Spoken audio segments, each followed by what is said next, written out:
Hello everyone, my name is Sheldon Sapir and welcome to Eddie's Echo, where we provide our perspectives of the world. We will take a fall recap on sports as well as a preview of the winter sports, and stay in tune for the weather. And we will be back with our special guest, Shannon Moss.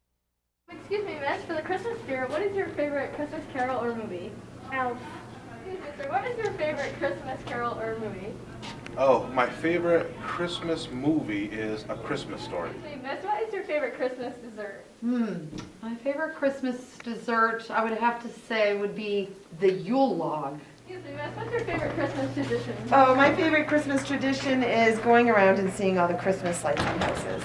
Excuse me, miss, what is your favorite Christmas activity? My favorite Christmas activity is decorating the Christmas tree because my kids are really little and they love doing it, and yeah, just like makes them so excited and it's fun to watch them. Excuse me, miss, what's your favorite thing to do during Christmas break? Oh my gosh, if it's snowing, it has to be snow angels.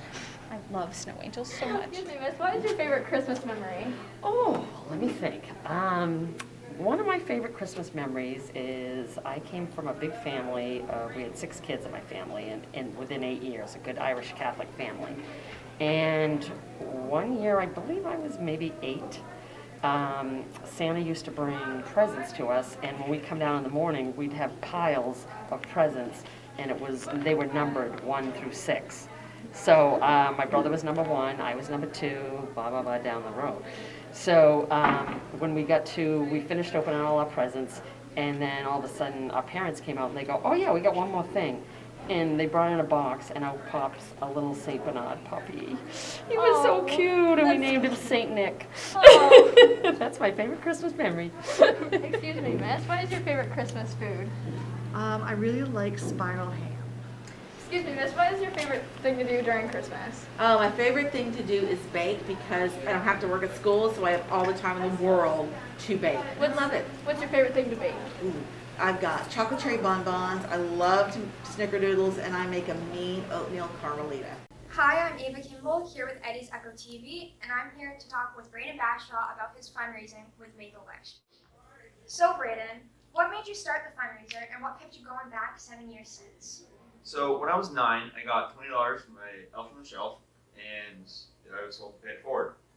The following year, I came back from my parents with a fully written proposal about this idea that I had for the whole ornamental fundraiser, where I'll make these pine cone ornaments, and I'll do this big silent auction to raise money. And at first, it was for the Barbara Bush Children's Hospital. I bought thousands and thousands of toys for the Children's Hospital around Christmas time. And then a few years back, I decided to change my focus to Make-A-Wish after hearing what an amazing organization it is. That's really great. When you know your event is in December, when do you start to prepare and make your ornaments? It's kind of tough to say because making ornaments is sort of like a process. It takes quite a long time. So around mid-October, early November, I'll start going around to companies and getting donations for the silent auction and start making ornaments. Great. If people wanted to make a positive impact like you, how do you get connected with Make-A-Wish, hospitals, and local businesses? I would say if somebody wants to start a fundraising effort similar to this, a good thing to do would be just go around, come up with an idea first, and then once you have your idea, a great charity to benefit first would be the Barbara Bush Children's Hospital. They make it super easy. They have a big collection bin all throughout December where you can go and drop off toys, and those toys will be distributed to families that are in the hospital for Christmas. How many children have you been able to help with your fundraising, and do you know of any stories of those children you've helped? It's tough to say because in the first few years when I was helping Barbara Bush Children's Hospital, everything was pretty confidential as far as who the toys went to and who I was helping. So it's tough to say, but once I've been at Make-A-Wish, I've paid for 3 full wishes. And this year with the money I raised enough this year to pay for 5 wishes. And actually 2 years ago, last time I did my Grady's event, I was presented an award by the Wish family that I helped the previous year. But so far I've paid for the little boy to have a pool put in, little boy to have he wanted his own pop-up camper, and then this high school boy wanted a basketball court put in, so I paid to have a half court put in his backyard. That's really great. Thank you, Brandon Bashaw. Thank you, Brayden, for talking with me and sharing your story and letting people hear about it. I'm Ava Kimball, and I'll catch you with the next newscast. Hello, everyone, and welcome to Broadcast Media. I am Gianna Balich, and today I am interviewing Mr. Sampson with some sport questions. So, Mr. Sampson, tell me, what are your thoughts and ideas on how the fall sports went? Yeah, thanks for having me today. So the fall sports was a great return to some type of normal for our student athletes. Last year, during COVID and a lot of remote learning, we had reduced schedules and certain sports like football weren't able to play a full schedule. They played 7-on-7. So for this fall to come back and to have a full schedule and for all of our student athletes to be eligible for the MPA playoffs, it was super exciting for us and for our kids to be back and to have some normalcy back with regular fans being there. And because we were outside and the dangers of COVID outside are much less, our student athletes and coaches and fans were able to come and attend and not have to wear masks and those types of things. So that was certainly a highlight. Some of the highlights on the athletic fields were Peyton Bell, our cross-country runner, finished 7th in the state at the state championship for Class A girls and went on to Vermont and was able to run in the New England championship. So certainly Peyton was probably our highlight of the fall season. But with all of our teams qualifying for playoffs, boys soccer was able to win a playoff game here against Oxford Hills and advance and lost a heartbreaker at Brewer in overtime to the Brewer Witches. But I think overall, I think that the thing for me as the athletic administrator here is I was so proud of our kids of how hard they worked all season. Sometimes they didn't necessarily have the success on the scoreboard that they wanted, but they fought to the very end and really showed a lot of character throughout the fall. Yeah, that makes me happy to hear that we had a much successful year this year compared to last year. That sounds pretty great. My next question is, what are your predictions for the winter upcoming sports? So with winter, a little bit opposite of the fall, we move almost all of our activities inside with the exception of skiing. So prepping for the winter season has been a little bit more challenging because we certainly, our number one goal across the board is safety. Safety for our student athletes, our coaches, our spectators that are going to be coming. So we've really had to be thoughtful about what can we do for a mitigation strategy as far as wearing masks, making sure that we're really staying up to date with our attendance for close contact.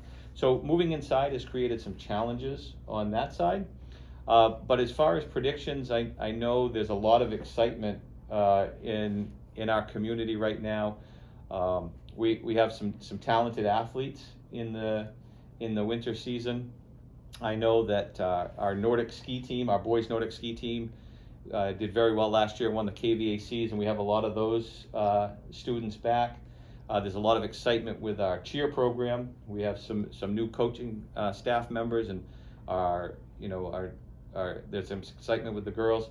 And then of course, everybody loves ice hockey and basketball, and our swim team this year is back in the pool. We've got a brand new scoreboard at the Lewiston Y for our spectators and fans. So there's a lot of excitement for the winter, and everything.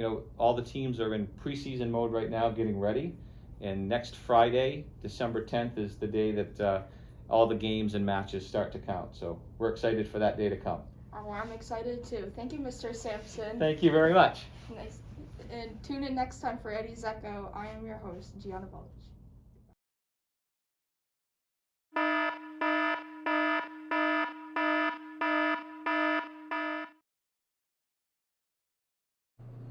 Important announcement. We are required to wear masks in school properly. Not like this.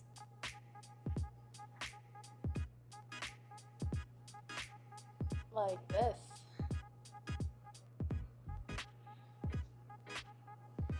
It's not an earring.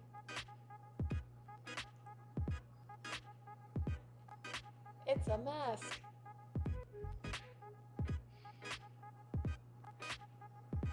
Don't wear a chin strap. Wear a mask.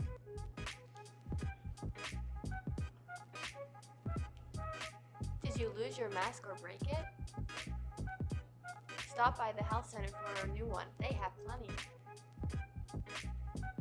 Wear a mask and keep everyone safe. Thank you.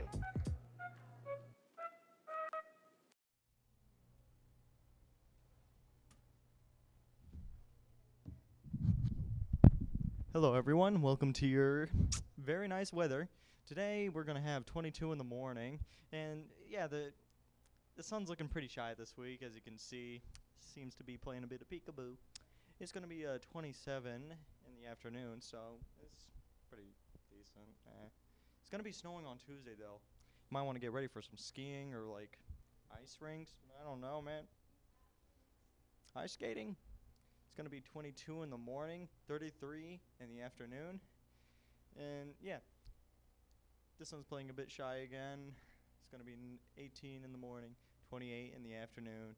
It's going to be 18 in the morning once again. It's going to be 30 in the afternoon on Thursday.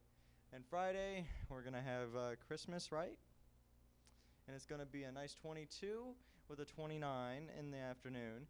And on Saturday, we're going to have 19 in the morning and 31 in the afternoon. And on Sunday, I meant, yes, that's what I meant. It's going to be, 15 in the morning and 27 in the afternoon.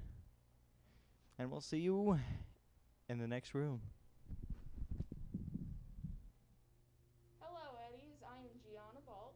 And I'm Ava Kimball. And today we have Shannon Moss Moss. joining us today. So Shannon, tell us a little bit about yourself. First of all, I'd say thank you so much, Gianna and Ava, for having me here. It's such a pleasure. I think what you guys are doing is so cool. I do. I think it's incredible. My gosh, I've been in Maine. I'm originally from Rhode Island. I've been in Maine for about 21 years. I'm a mom of 2 boys in high school and married to a wonderful man and loving my life in Maine. So, Janet, what is your job at Maine State Police and what does it entail? Well, I am the Public Information Officer for actually the Department of Public Safety, which includes Maine State Police and about 8 other bureaus. So like Maine Drug Enforcement Agency, Fire Marshal's Office, Bureau of Highway Safety. And my job is basically to be that liaison between the department and the media. So when journalists need information or we need to get a message out, then I am sort of that catalyst to get that out to the media, which their job, as you guys know, right, is to get that out to the public. Great. What did you do before Maine State Police? I did what you guys do. I was a journalist. Yep, I was a reporter and I was an anchor, and I did that for 27 years. And it was one of the best jobs I've ever had. I wanted to do it since the 8th grade, and it was literally my honor to tell Mainers stories. I came here in 1999, met my husband at an explosion. He's a police officer, so you never know, who you're going to meet at a story. But I got to meet some amazing people and really just hear incredible stories. And just get to meet a lot of people, and it had a great impact on my life. What made you decide that you wanted to switch from being a host to being like helping people out? That's a great question, Ava. Really it is, because I struggled with it, right? I wanted to do this since the 8th grade, and it's like, how do you make that change? But even when I was in the reporting job and the anchor job, the job I have now, I always said, you know what, I think I would really be interested in that, because it's like blending 2 of the things I love the most. One, it's still the news, it's still informing people and keeping them safe, but a big part of the stories I love to do were public safety stories. So it was sort of blending the 2 of my passions together, and really what I feel like is like the perfect job, especially for this time in my life. And Shannon, for our final question today, what did you enjoy the most about MSP? Oh, what do I enjoy the most? I think excitement. There's so much adrenaline because obviously with such a huge state and so much going on, you are just constantly moving. My phone, I'm like, is it ringing? Is it ringing over there? Is there something I need to get to? So it definitely keeps things interesting. The days are never dull, and you just never know what's going to happen. Kind of like what you guys are, the business you're doing right now. All right, thank you, Shannon. You're welcome. We have had so many things happen within these newscasts, and we'd like to thank everyone and wish you a happy holiday. Oh, did I miss my cue? Are you alright?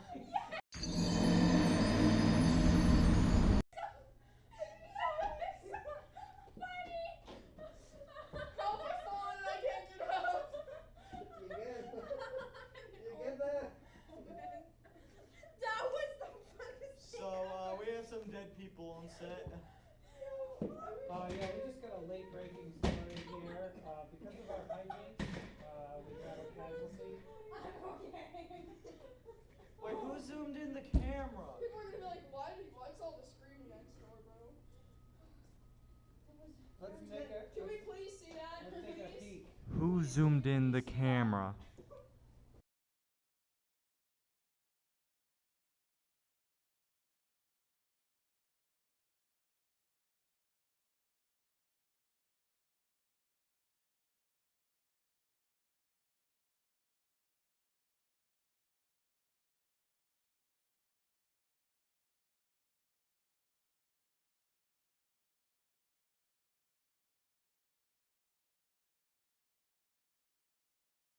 Great, thank you. Well, it was a pleasure. Thank Perfect you for timing. Stand in the selling, and Michael Chaput. Return to period 1 now. You hear that, everyone? Stand in the selling, Michael Chaput. Return to room 80 now. Okay, we're on it. If they had just waited like 2 more seconds. If they had just waited 2 more seconds to make that announcement. Wow. It makes a nice ever ending, mention the though. phone? Did I ever mention the phone? You guys were great. How'd you feel? You did great. That was the first try. We did so That was a great. good one. Yes. But we still have 10 minutes if you want to redo it. Because of that stupid announcement. Oh. You know, It's a imagine. good ending, though. It's a good place to end it off. I think it's a keeper. I agree. I like it. I Even agree. with that Yep. announcement. I think that's it's a levity moment. It adds. But like, if we show it to the school, people are gonna be like, oh, they gotta go to the first period or whatever. It's gonna like be funny and off topic from our actual video. Like.